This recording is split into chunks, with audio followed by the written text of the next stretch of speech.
Super Dave here with another Super Dave review.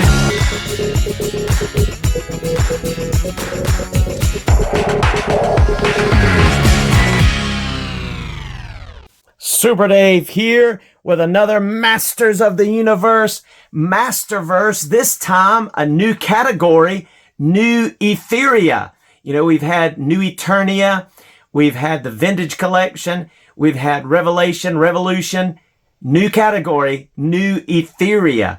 And in honor of She-Ra's 40th anniversary, we have new Etheria She-Ra. Wow. That's right. Wave 17. We get the 40th anniversary She-Ra by the new line of the new Etheria subline in this Masterverse. Isn't that awesome? And just take a look. You have Mantenna teased here, and even Loki is teased in the packaging. Isn't that cool? And that's not all. You have Cowl teased up here, and Spirit. That's right.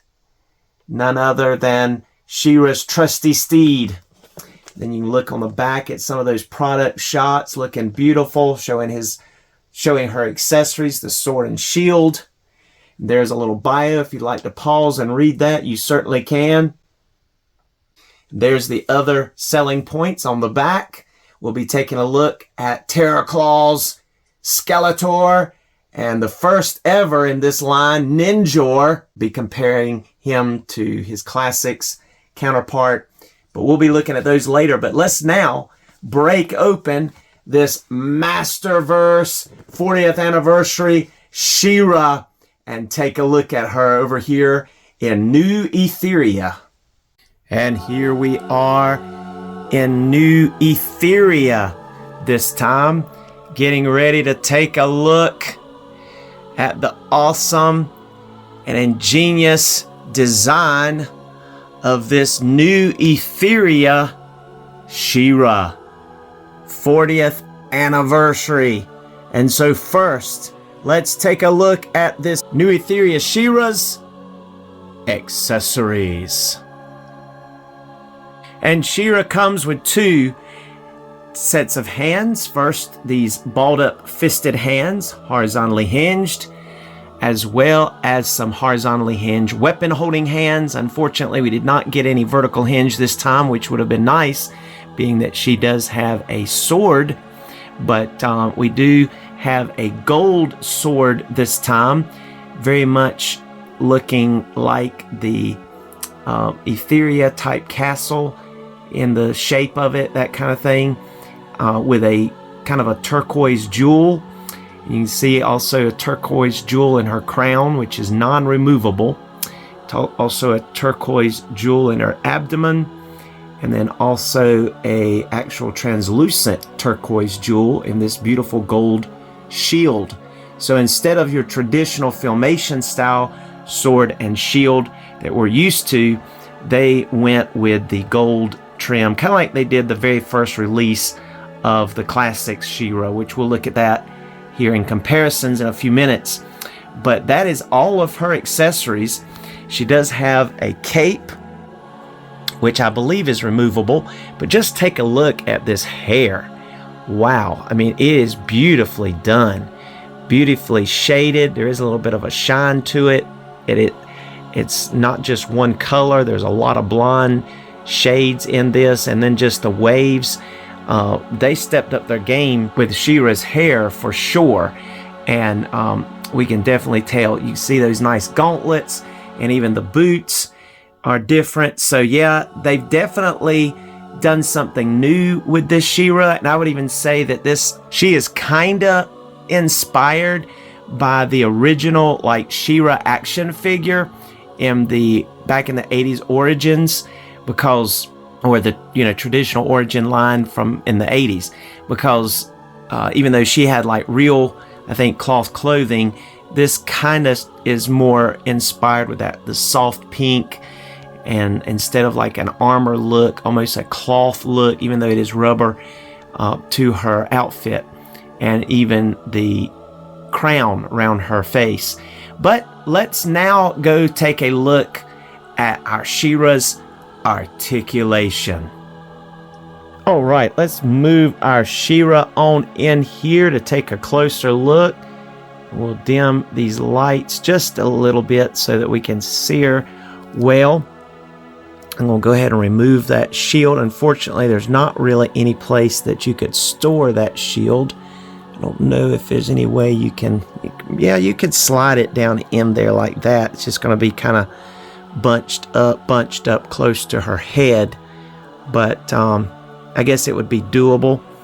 And then as you can see here, this shield has 2 loops, so you can just slide that arm in there, and you can put that weapon holding hand around that loop, but it will hold if you don't. If you just kind of push it through, it will hold. So either way, but again, really nice jewel there, and nice metallic type gold. I like that. But let's go ahead and look at the figure. And of course, with all of this going on her head, you're really not going to get much, but you will get the ability to look down, but you're not really going to be able to look up much. But here's an interesting thing, and I'm going to dim the lights even a little bit more because I want you to be able to see that the eyes are kind of looking up. It's kind of weird. It almost gives her like she's kind of high. Her eyes kind of, off center a little bit, but they are gazing upwards. So I guess that's enough. Matter of fact, to look straight ahead, you'd have to do that. Tilt her head down.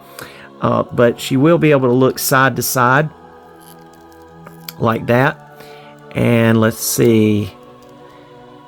Even be able to get a little bit of head pose, head tilt to pose that head. So you do get a little tilt, a slight amount. Now, these move way out of the way. They are independent on a little hinge on the back part. So you're going to be able to get a 360 with that arm and shoulder. You are going to be able to get better than a T-pose, slightly better. You have to be very careful over here because the peg that goes up inside of this bicep seems very weak. So just make sure you've got it hinged where before you start bending it, because I think I kind of bent mine a little bit and weakened it. You see that she does have a little muscle tone here, which is nice, but you have no bicep swivel, but you do have elbow swivel. So this is similar to what we got with Prince Adam in the Masterverse New Eternity, actually Revolution Prince Adam, or Revelation Prince Adam, where we didn't get a bicep swivel, but we got a hinge and swivel at the elbow. It's only a single jointed elbow as well, but it still gets pretty good range, just about 90 degrees there, so that's good. Now mine was very tight, but you can get a crunch forward a little bit there and a little bit back, and it will even get a molecule amount of side to side like that. So you get a little bit of a hula hoop, but it's not like crazy amount. And you can turn her at her bosom diaphragm as well. And she also gets a turn, or a swivel I should say, at the waist. So even though you don't really see the break, it is present. This is real soft and cut up, so it's not going to hinder anything. So she will be able to get full splits. She does have a thigh rotation. She also has the drop down a little bit. Doesn't seem to be as deep as some that we've gotten, but it is present, so that's good. I'll go ahead and drop that down and show you that she will be able to, it's real tight, but she will be able to kick up a really good amount there. You do still have double jointed knees, which is good. And then you have swivel at the boot, which I appreciate. Just look at this nice boot. I really like that gold. Then she's going to be able to get full tiptoes. It'll be able to go up pretty much all the way. and then also get some ankle rocker. It's kind of an odd angle there, it seems like, because of that forward-facing pin. It almost rotates more than it's, yeah, but it's there, and a peg hole in the bottom. So yes, She-Ra gets pretty good articulation, just we're missing the bicep swivel, double jointed elbows, and kind of limited on the head motion as well.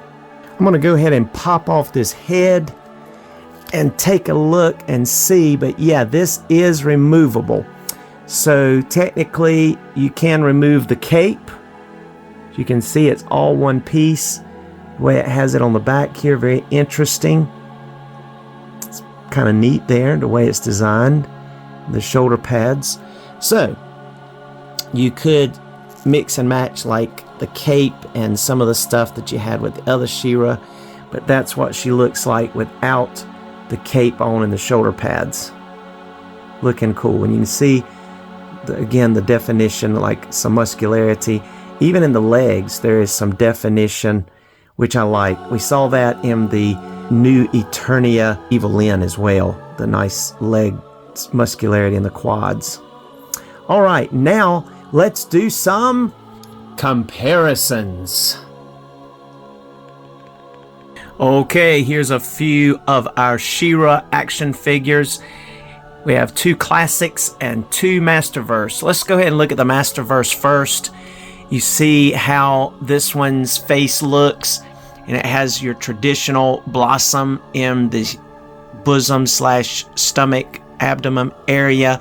You do have the bicep swivel and the double jointed elbows here. Still have a nice gauntlet and still have nice boots, even the design on the boots. I'll brighten it up here so you can see it. But I really like these new boots. I almost wish I had those boots on this figure, because I do prefer this figure over this one in terms of the design. That's just my personal preference. And I also like the shield better than this shield, but again, that's just my personal preference. I also like this crown better than this crown. That's, you know, but I do like that face sculpt better than this face sculpt. However, let me go ahead and take this She-Ra down, and I'm going to put this She-Ra up here, because this She-Ra is the same body shield, and there I have the sword with her, but that is a custom Hordak MX head sculpt. That's my favorite She-Ra head sculpt, and that's a custom head sculpt. So, you know, I would take this body and this head sculpt over this, but I would like to switch out the boots, and then I'd have my perfect She-Ra. I may try to pick up another one of these eventually and see if I can't do that. I'm not sure if that's possible or not, but yeah, I prefer the double jointed elbows, me personally, the bicep swivel, and the overall costume of this one, and then my custom head sculpt over this one. I do like the shield and the sword, but I am more partial to the sword that looks like Filmation. They're supposed to be twin swords, just basically the difference being this one has a jewel from He-Man's and She-Ra's. So I like that idea in my Masterverse, in my universe. But going over here, this is kind of where we see this She-Ra still in her traditional outfit, but you see a gold, really a bronze shield and a bronze sword, still though shaped like the Filmation sword, but it's gold or bronze instead of the silver, whereas here they changed the shape of the sword, not just the color. Still have the turquoise gem in the shield, so I definitely like this shield better than the classic shield, me personally. And then the bubble power She-Ra, which is here, I don't have the bubble power get-up that she came with that you could pop on her, with the pink and gold skirt piece that popped over, and the chest piece that popped over, and the head piece that popped on. But I liked the sword better that came with this one, because it's the silver with the turquoise gem in it. So, you know, mix and match here, but this is by far by far the brightest and whitest She-Ra. Matter of fact, if we turn the lights up so that you can see these two, it almost washes out that one. So I'm going to dim the lights so that you can get a better view of her. But see, she has a very pale skin and just a completely different outfit compared to these. And you can tell that very well here.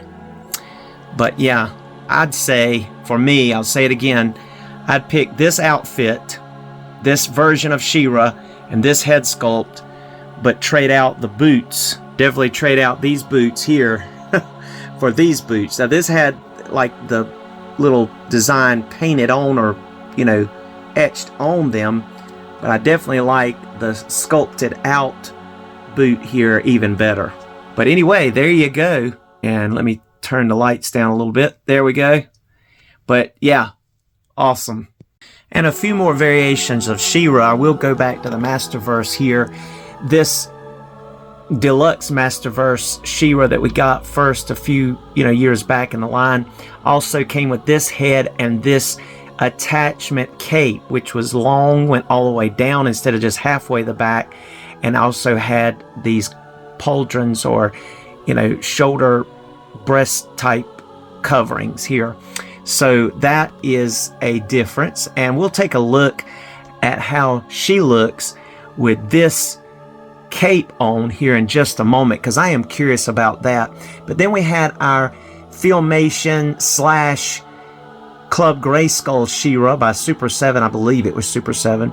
Came with her huge, definitely came with a huge shield in the flat gray color with the painted on jewel in the sword. But our traditional looking Filmation She-Ra, didn't like the head sculpt very much, just because of the way the lips were done, and even the eyes didn't look as good as the original product shots. And then we got a cartoon version from Origins, the cartoon line, and I love this one. I think the face looks good, the body, everything looks nice. The sword and the shield is perfect. She's got a little bit of muscle tone. The only complaint that I've had with this one is compared to the men in the cartoon line Origins. I mean, even look beside this Orko. That's an Origins Orko. She's just too small. Dwarfs beside these, like they're little girls next to men and Orkos. But anyway, that is a She-Ra comparison to some She-Ras here. But let's check out this She-Ra with this cape just for a moment. Okay, before we look at her with this Classics Castaspella and Masterverse Frosta, I do want to show you that this part here just lifts right off here, the cape. I think I showed you that already. Really cool look. It's got those almost translucent, just bright pearlescent shoulder pads, but that lifts right off. And then here's the cape piece that came with the deluxe She-Ra that we got several years ago in the Masterverse line. So that will slide right on over her neck piece just fine, and has the heart now shape coming over the bosom area. And voila, putting the head on, we see that she looks really good with that gold and the full length red cape, because this other cape almost looks like it's been faded or something in person. Now on the camera it looks kind of like a shiny pink, but in person it looks like it has faded. Looks like a red that was left out in the sun, but I don't know. Anyway, I like this even better. I'm not saying I don't like the pearlescent shoulder pads, I do, but hopefully if I get another one I can have one both ways, because I do like it like this. But you see this Castaspella Classics, she's looking really good next to her. Of course, the Masterverse figures are a bit taller and have the pinless joints, pinless knees, all that, whereas we still had pins in the Classics. But this Frosta really looks good beside this Masterverse She-Ra. I think that this Masterverse Frosta looks good. Now, I do feel like that the Catra and the Frosta, they just didn't seem to nail the face as good as they could have. Even in the She-Ra that I showed you earlier, where I replaced it with the Hordak MX head sculpt. But this one is better. It is better. It's just super pasty. I don't know why they went with such a pasty white. Maybe it's because it looks better with the translucent gown that she's wearing. But anyway, there you have some comparisons there. Now let's check her out with some other Masterverse figures, and then we'll try her out on Spirit. That's right, her trusty steed. And here is our She-Ra next to her dad, King Randor, the new Eternia Masterverse King Randor, looking awesome. Really like this figure. And just so you'd see her beside Bo, I have a Classics Bo. And it looks like we may be getting a Bo in the Origin soon, but I'd also love to see a new Etheria Bo, as well as all the rest of these figures coming out in the Princes of Power line. So we'd have some more folks to go along with our She-Ra. And here is our She-Ra riding Spirit. Swiftwind is what I believe he was called in transformed form. You see how nice she looks up there. She's able to fit perfectly. No problems getting those legs to go in place. The soft goods gown is soft enough it can just move right out of the way. She's able to fit on this Swiftwind perfectly. I believe Spirit was the horse's name, and then when it turned into this Pegasus / unicorn, it was Swiftwind. I believe that's right. But looking beautiful. She's looking beautiful on top of there. Still prefer the other She-Ra, but this one definitely does an excellent job. So you can even see the muscular thighs highlighted as she's riding this Swiftwind. And He-Man's petting him, because the horse, even though a lot of girly colors, it did have a male voice in the show. But I like this He-Man, especially with this Hordak MX Mundo style head sculpt customized. You can get those from Hordak MX on Instagram. Thank you so much for joining us for this Super Dave review. Hope you've enjoyed this review, as we'll be taking a look at the other two figures in Wave 17, Ninjor and Terrorclaw Skeletor. Come back and see us soon. Please like, subscribe if you've not done so, and comment if you have something to share, and we'll look forward to seeing you next time. Be blessed. Here's some photos in the photo gallery.